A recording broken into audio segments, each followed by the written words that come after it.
Família Vitor Braga, irmãos e irmãs, meus amigos, quero cumprimentá-los com uma boa noite na continuação da pregação do livro de Malaquias, capítulo 3, versículo 2, que vai nos dizer: mas quem suportará o dia da sua vinda e quem subsistirá quando ele aparecer? Porque ele será como fogo do ourives e como sabão dos lavandeiros. Então, é uma pergunta que é feita: quem subsistirá quando ele aparecer? Nós estamos vivendo os últimos dias da igreja na face da terra e a palavra diz que por aumentar a iniquidade, o amor de muitos esfriaria. Então nós precisamos estar atentos e alerta, porque não é uma ficção. Amigos e irmãos, Jesus voltará. Voltará, isso está certo, assim como nós estamos respirando, é a certeza que temos que Jesus voltará. Então vem a pergunta: quem subsistirá quando ele aparecer? Ou seja, quem continuará existindo perante ele? Tem alguns pontos que eu quero destacar nessa noite para você. Evidências, se nós estivermos enquadrados dentro dessas evidências que eu passarei para vocês nesta noite, você pode sossegar o seu coração, pode ficar tranquilo, porque Deus, ele certamente conhece o teu coração e sabe que você não está vivendo de aparência, mas tem se esforçado para servi-lo na beleza de sua santidade. O primeiro aspecto que eu quero destacar está em Gálatas, capítulo 2, versículo de número 20. Somos nós que vivemos nele. A Bíblia diz o seguinte: já estou crucificado com Cristo, e vivo não eu, mas Cristo vive em mim. E a vida que agora vivo na carne, vivo na fé do Filho de Deus, o qual me amou e se entregou a si mesmo por mim. Então o Senhor, ele se doou, ele se deu por nós.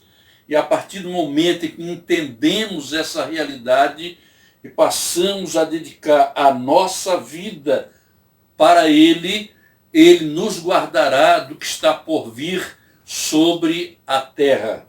Ele certamente nos dará condições de permanecermos firmes diante de tantas lutas, de tantas dificuldades. Também eu quero trazer uma referência falando sobre o assunto em Colossenses capítulo 3, versículo 3, vai dizer: porque já estáis mortos e a vossa vida está escondida com Cristo em Deus. A partir do momento em que nós aceitamos a Jesus como nosso Salvador, nós não podemos continuar fazendo as mesmas coisas que fazíamos. Tem que haver uma mudança em nossa vida. E quando nós estamos perante o Senhor, procurando servi-lo na beleza de sua santidade, ele nos guarda, ele nos esconde, ele nos protege, porque nós já estamos mortos e a nossa vida agora está escondida em Cristo Jesus. Pastor, que paradoxo é esse que o senhor está falando? Se eu estou aqui respirando, se eu estou aqui lhe ouvindo, que eu estou aqui no domínio pleno da minha consciência, querido, eu quero lhe dizer: mortos é para o pecado, mortos é para os prazeres do mundo e da carne. A partir do momento em que nós aceitamos a Jesus como nosso Salvador, nós passamos a ter nele, em Cristo, o nosso refúgio, a fortaleza e o socorro bem presente na hora da nossa angústia. Também Marcos capítulo 8, versículo 38, vai nos dar uma referência para todos nós que confessamos o seu nome, e não nos envergonhamos. Marcos capítulo 8, 38 vai dizer: se alguém se envergonhar de mim e das minhas palavras nessa geração adúltera e pecadora, o Filho do Homem se envergonhará dele quando vier na glória do seu Pai com os santos anjos. Eu quero dizer para você que nós não podemos ter vergonha de sermos chamados de crentes, de servos de Deus, de Bíblias, como antigamente éramos chamados. Quando passávamos pela rua, nos apontavam dizendo: ali vão os Bíblias. Então, hoje, nós também não podemos nos envergonhar de quem nós somos, porque lá em Apocalipse, capítulo 21, versículo 8, a parte A vai nos admoestar, vai nos trazer uma grande advertência para aquelas pessoas que são tímidas em relação às coisas de Deus. Para as coisas do mundo, não tem a menor timidez, mas quando se trata de se apresentar como crente, de viver como crente, de ser testemunho do reino de Deus aqui na terra, eles se intimidam. Então a Bíblia diz, lá quando for estabelecido o novo céu e a nova terra, tem uma relação de quem ficará de fora, e dentre eles estão os tímidos. Então vamos ter cuidado. Nós temos uma identidade do céu.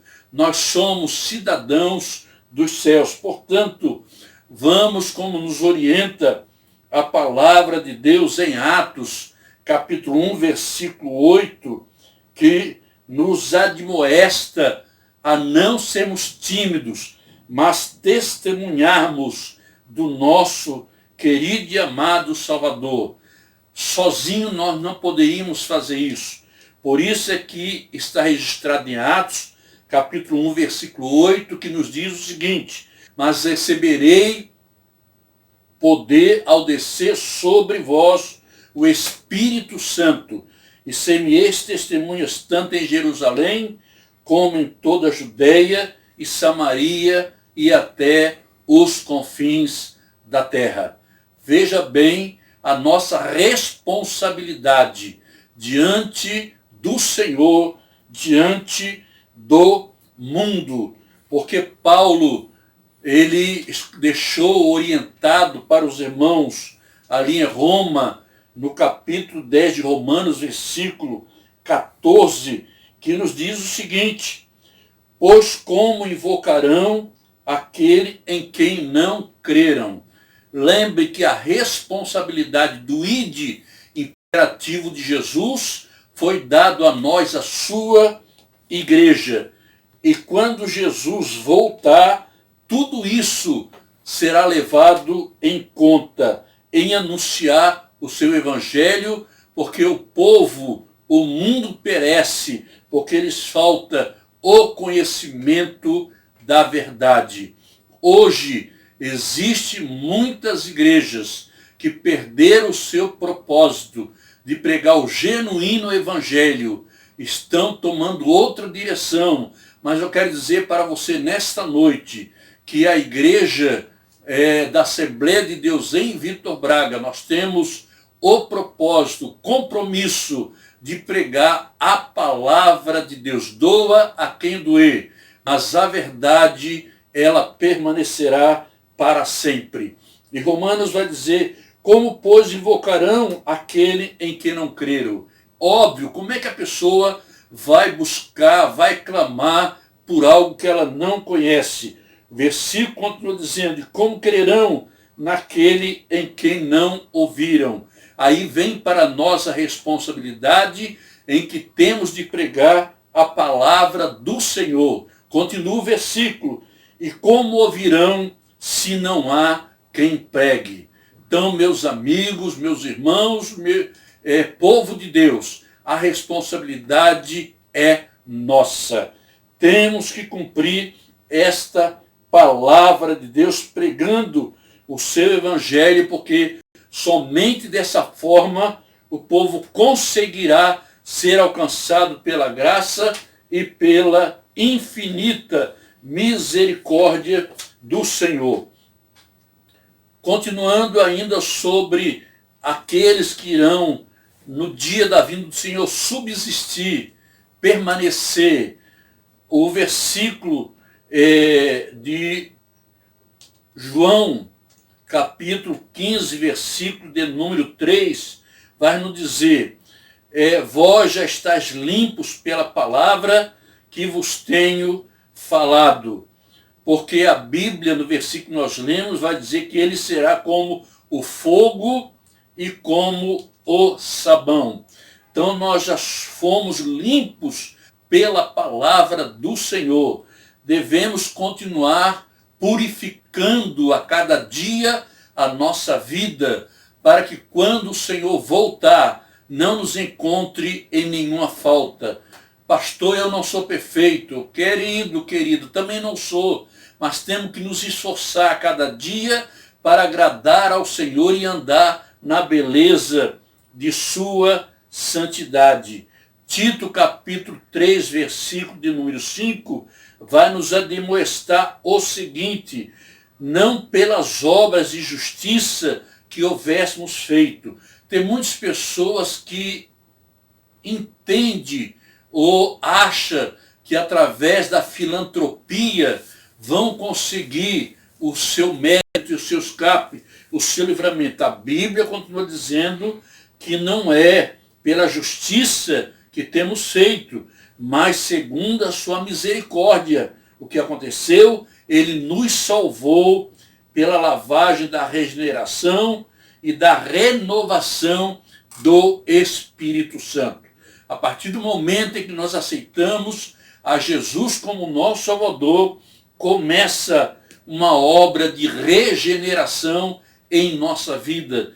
Nós somos transformados em novas criaturas. Então, a partir desse momento, passamos a discernir e a entender as coisas referentes a Deus, as coisas referentes ao reino dos céus.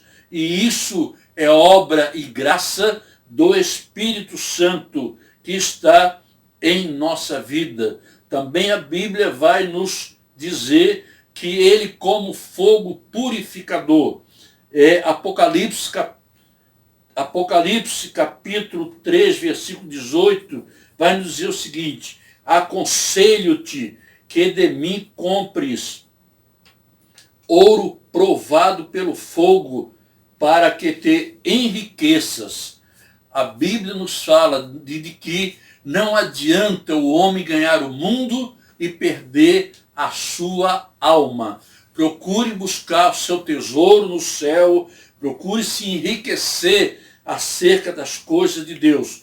O versículo continua dizendo: e roupas brancas, para que te vistas e não apareça a vergonha da tua nudez.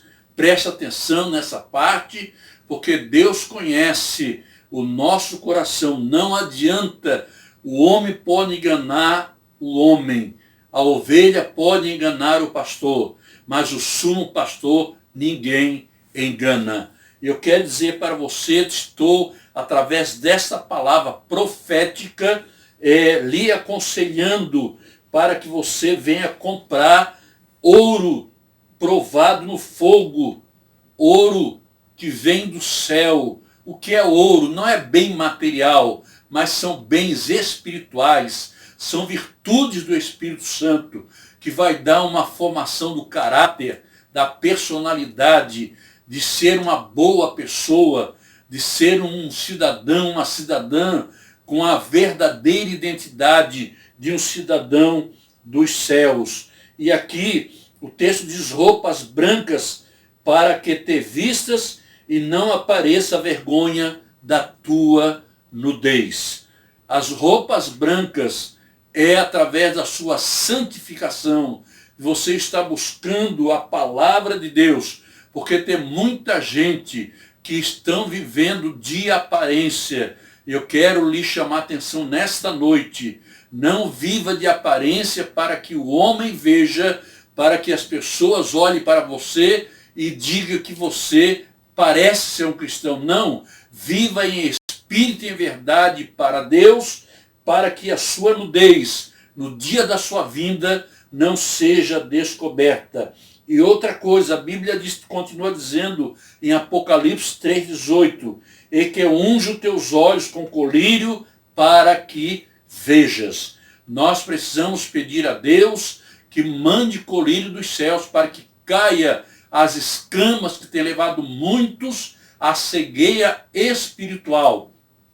E com isso tem os conduzido para longe da presença do Senhor. E o terceiro aspecto que eu quero me referir, ainda em relação ao que o texto diz, porque ele virá como fogo, está lá em Gênesis, Êxodo capítulo 3, versículo 2, que nos fala quando Moisés estava no deserto e o anjo aparece para ele. O texto vai nos dizer, e apareceu-lhe o anjo do Senhor em uma chama de fogo no meio de uma sarça, e olhou, e eis que a sarça ardia no fogo, e a sarça não se consumia. Quero chamar a sua atenção, que essa sarça que ali o fogo não consumia, é a poderosa presença de Deus. Que essa presença seja abundante, constante em nossa vida, para que quando o Senhor Jesus volte, nos encontre assim fazendo como farol, como luzes acesas, que a nossa lâmpada não se apague por falta de óleo. O que é o óleo, pastor? É o Espírito Santo em nossa vida. E eu quero já levar esta palavra para a conclusão, porque nós precisamos estar prontos, preparados para a vinda do Senhor, porque diz Hebreus capítulo 10, versículo de número 37, porque ainda um poucochinho de tempo, e o que há de vir, virá e não tardará.